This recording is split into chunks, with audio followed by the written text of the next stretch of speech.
Total পৃথিবীর বুকে হাদিসের গ্রন্থ মুসনাদ, ভালো করে বোঝেন, মুসনাদ বলা হয়। মুসনাদ, মুসনাদ কোন হাদিসের কিতাবকে বলা হয়? যে হাদিসের কিতাবে অক্ষর অনুযায়ী, বর্ণমালা অনুযায়ী, রাবীদের নামের বর্ণমালা অনুযায়ী হাদিস সাজানো হয়, তাকে মুসনাদ বলা হয়। ভালো করে বোঝেন। এই মুসনাদের কিতাব পৃথিবীর মধ্যে সবচেয়ে বড় কিতাব লিখেছেন ইমাম আহমদ ইবনে হাম্বল রাহমাতুল্লাহ আলাইহি, যে কিতাবের নাম হলো মুসনাদে আহমদ ইবনে হাম্বল। জোরে বলুন সুবহানাল্লাহ। সম্মানিত উপস্থিতি, এই মুসনাদে আহমদ যিনি লিখেছেন ইমাম আহমদ ইবনে হাম্বল রাহমাতুল্লাহ আলাইহি, তার বিশাল বড় শখ ছিল, তিনি জগৎ বিখ্যাত একজন আলেম, মুফাসসির, মুহাদ্দিস, ফকিহ।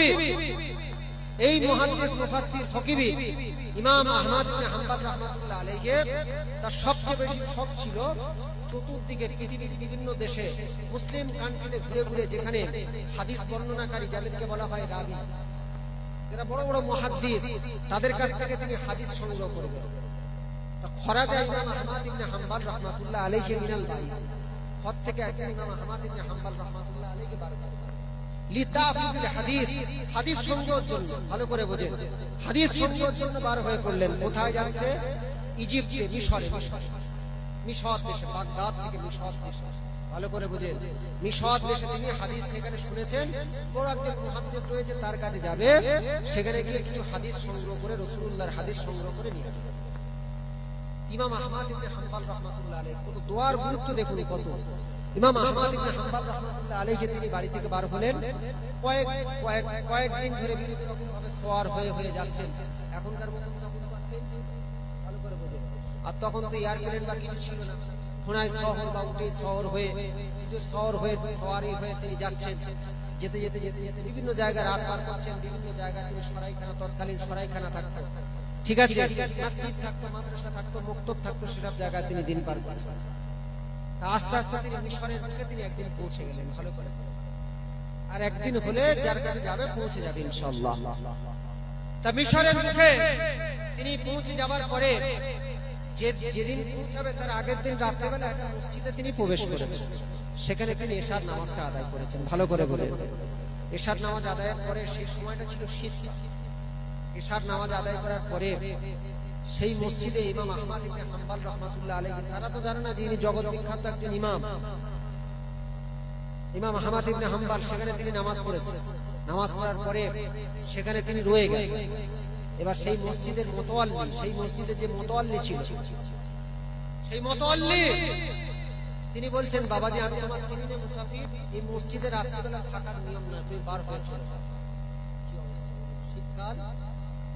এবারে ইমাম আহমদ ইবনে হাম্বল সেই মসজিদ থেকে বার হয়ে কিছুটা দূরে আস্তে আস্তে আস্তে করে সওয়ার হয়ে যেতে যেতে একটা মোড় মতন দেখে, সেই মোড়েতে, মিশরেতে ঘটনাটা ঘটেছে, সেই মোড়েতে দেখছে একটা ছোট মতন হোটেল আছে। ভালো করে, সেই হোটেলখানায় তিনি দেখছেন একটা রুটিওয়ালা, যুবক ছেলে রুটিওয়ালা, রুটি বানাচ্ছে, হাতে রুটি বানাচ্ছে, আর তার পাশে একটা তন্দুর, মানে একটা, তিনি যেখানে রুটি বানাচ্ছে, মানে যে চুলোটা, উনুনটা, সেখানে গরম আছে, আর শীতকালে সেই উনুনের পাশে গিয়ে তিনি ইমাম আহমদ ইবনে হাম্বল রাহমাতুল্লাহ আলাইহি কিন্তু আগুন খাওয়াচ্ছেন।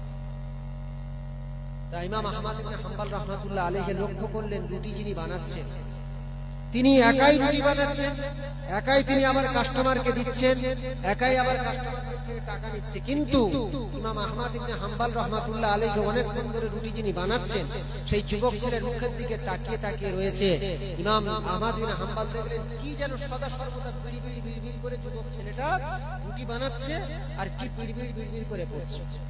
ইমাম আহমদ ইবনে হাম্বল রাহমাতুল্লাহ আলাইহি বললেন, হে যুবক ছেলে, হে যুবক ছেলে, শোনো শোনো শোনো, আমি অনেকক্ষণ ধরে রাতের বেলাতে আমি লক্ষ্য করলাম তুমি রুটি বানাচ্ছ, আর বিড়বিড় বিড়বিড় করে তুমি যেন কি যেন পাঠ করছো, তুমি মানুষকে রুটি দিচ্ছ, আবার বিড়বিড় বিড়বিড় করে মুখ থেকে কি যেন তেলাওয়াত করছো, কি যেন পাঠ করছো।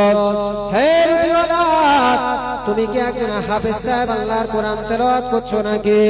ওই সময় রুটি বানানেওয়ালা বললেন, ও মুসাফির, শোনো শোনো শোনো, না না না না, আমি কোন কোরআনের হাফেজ নয়, আমি কোন কোরআনের হাফেজ নয়, আমি আমি রুটি যতবার বানাচ্ছি ততবার একটা জিনিস পাঠ করছি, রুটি যখন মানুষকে দিচ্ছি তখন একটা জিনিস পাঠ করছি। ইমাম আহমদ ইবনে হাম্বল বললেন, কি জিনিস পাঠ করছো যুবক ছেলে বলো? বলছে, আমি সদা সর্বদা আল্লাহর দরবারে যতক্ষণ রুটি বানাই ততক্ষণ আমি আল্লাহর দরবারে সারাদিন যা কিছু গুনাহ করি, এই গুনাহ করার কারণেতে রাসূলুল্লাহ জানিয়েছেন এমন করে ইস্তাগফিরুল্লাহ, এমন করে তোমরা বেশিবার করে বারবার করে তোমরা এমন করে দিনের বেলা 70 বার তওবা পাঠ করো, অথবা 100 মাররাতিন, অথবা 100 বার তোমরা এমন করে তওবা পাঠ করো। আমি যুবক ছেলে যতক্ষণ রুটি বানাই ততক্ষণ বিড়বিড় করে আল্লাহর দরবারে নিজের গুনাহের জন্য তওবা পাঠ করতে থাকি। আস্তাগফিরুল্লাহ আস্তাগফিরুল্লাহ আস্তাগফিরুল্লাহিল্লাযী লা ইলাহা ইল্লা হুয়াল হাইয়ুল কাইয়্যুম। এই ইস্তেগফারটা বেশি বেশি করে আমি যুবক ছেলে বারবার আল্লাহর দরবারে পাঠ করি। ওই সময় যুবক ছেলেকে ইমাম আহমদ ইবনে হাম্বল বলেন, ওগো যুবক ছেলে শোনো শোনো, আমি দুনিয়ার বুকে অনেক জনকে দেখেছি, কিন্তু ওগো রুটি বানানেওয়ালা তোমার মতন এত আল্লাহওয়ালা ব্যক্তি আমি কোথাও দেখি না। ও যুবক ছেলে বলো, তুমি এমন কি কাজ করো, তোমার বৈশিষ্ট্য কি তুমি বলো? ওই সময় যুবক ছেলে বলছে, আমার বাড়িতে আমার আব্বাজান নাই, আবার একটা বৃদ্ধা মা আছে, বৃদ্ধা মাটার আমি সারাদিন ধরে সেবা করি, আর সন্ধ্যাবেলা এখানে এসে আমি আমার হোটেলটা খুলি আর রুটিটা বিক্রি করি, রুটি তরকারি বিক্রি করি, যা কিছু উপার্জন হয় আমি নিয়ত করেছি আমি আল্লাহর ঘর কাবাতে যাব আর সেখানে গিয়ে হজ আদায় করব। যুবক ছেলে আমি, ও মুসাফির শোনো শোনো শোনো, আমি আমার জীবনে আজ পর্যন্ত এই তওবা করে করে করে ইস্তেগফার করে করে আল্লাহর দরবারে যা কিছু চেয়েছি, যা কিছু দোয়া চেয়েছি, আমার আল্লাহ পাক, আমি যুবক ছেলে আমার সমস্ত দোয়া কবুল করে নেয়। তবে একটা মাত্র জিনিস আল্লাহ পাক এখনো কবুল করেনি, ভালো করে বোঝেন। যুবক ছেলে বলছে, আমি আল্লাহর দরবারে যা কিছু দোয়া চেয়েছি আমার আল্লাহ তাআলা সেই দোয়া কবুল করে নিয়েছে, তবে অনেক দিন ধরে একটা দোয়া আল্লাহর কাছে করছি, এখনো পর্যন্ত সেই দোয়া কবুল হয়নি। ইমাম আহমদ ইবনে হাম্বল বলছে, ভালো তো মজার ব্যাপার, যুবক ছেলেকে জিজ্ঞাসা করছে যে তার দোয়া কবুল হয় সেটা আমি কি করে জানবো? যা বলে আমি অন্তত শুনি, ভালো করে বোঝেন। ইমাম আহমদ ইবনে হাম্বল বলছে, ও যুবক ছেলে, তুমি তোমার কোন দোয়াটা কবুল হয়নি বলো? ওই সময় যুবক ছেলে বলছে, ভালো করে শুনবেন। যুবক ছেলে বলছে, আমি যা কিছু রুটি বিক্রি করে টাকা উপার্জন করি, আমি নিয়ত করেছি আমি আর আমার মা এমন করে আল্লাহর ঘরে কাবাতে হজ করতে যাব, আল্লাহ পাকের ঘরে তো হজ করতে যাব। কোরআনের মধ্যে এসেছে, ওয়াতিকুল হাজ্জা ওয়াল উমরাতা লিল্লাহ, তোমরা আল্লাহর উদ্দেশ্যে হজ এবং উমরা করো। আমি তাই আমি নিয়ত করেছি হজ করতে যাব, আল্লাহর ঘরে কাবার গিলাফ ধরে কান্নাকাটি করব, দোয়া করব, এমন করে রাসূলুল্লাহর কবর রাসূলুল্লাহর মাজারেতে গিয়ে রাসূলুল্লাহর মাজারে গিয়ে সালাম দেব। আর একটা যে কারণে বেশিরভাগ আমার হজে যাওয়ার ইচ্ছা, সেটা হলো এই জামানার সবচেয়ে বড় আল্লাহওয়ালা ব্যক্তি, এই জামানার সবচেয়ে বড় বিখ্যাত মুহাদ্দিস আমি শুনেছি, যার নামটা হলো ইমাম আহমদ ইবনে হাম্বল। ওই ইমাম আহমদ ইবনে হাম্বল তিনি মদিনায় রাসূলুল্লাহর মাজারের পাশে, তিনি নাকি হাদিস তার মুখ থেকে শোনা যায়। ওই ইমাম আহমদ ইবনে হাম্বলের মুখ থেকে হাদিস শোনার জন্য আমি রাসূলুল্লাহর মাজারের কাছে যাব। জোরে হবে না? এই জোরে হবে না? ইমাম আহমদ ইবনে হাম্বলের সামনে হাজির আছে, এই বুঝতে পারেননি জি? বলছে, আমি নিয়ত করেছি যে ইমাম আহমদ ইবনে হাম্বলের সঙ্গে সাক্ষাৎ করব, এই দোয়াটা কবুল হয়নি, বাদ বাকি সব দোয়া কবুল হয়েছে।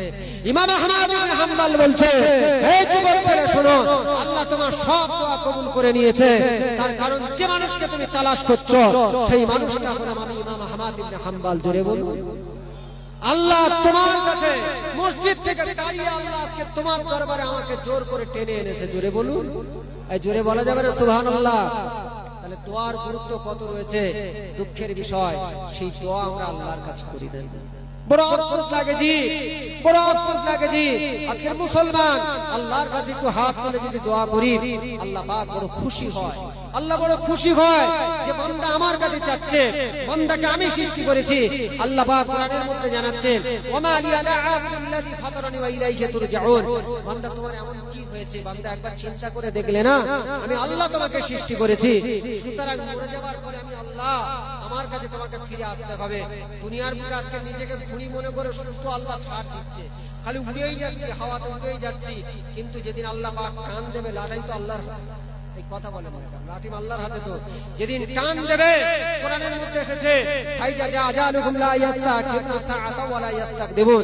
আল্লাহ পাক বলছেন যে বান্দা, পবিত্র কোরআনের পারা নাম্বার 8 পৃষ্ঠা নাম্বার 13 সূরার নাম সূরাতুল আরাফ আয়াত নাম্বার 34, আল্লাহ পাক বলছে বান্দা, নির্দিষ্ট সময় আল্লাহ পাক বেঁধে দিয়েছে, সেই সময় যখন তোমার শেষ হয়ে যাবে, সেই সময় আজরাইল আলাইহিস সালাতু ওয়াস সালাম আসবে, তোমার জানটা কবজ করে নিয়ে চলে যাবে। সুতরাং মরে যাবার আগে যদি আমরা আল্লাহর দরবারে, মরে যাবার আগে খালেস অন্তরে যদি আমরা আল্লাহর দরবারে তওবা করি, আল্লাহ পাক কবুল করে নেবে। উচ্চ স্বরে দরুদ শরীফ।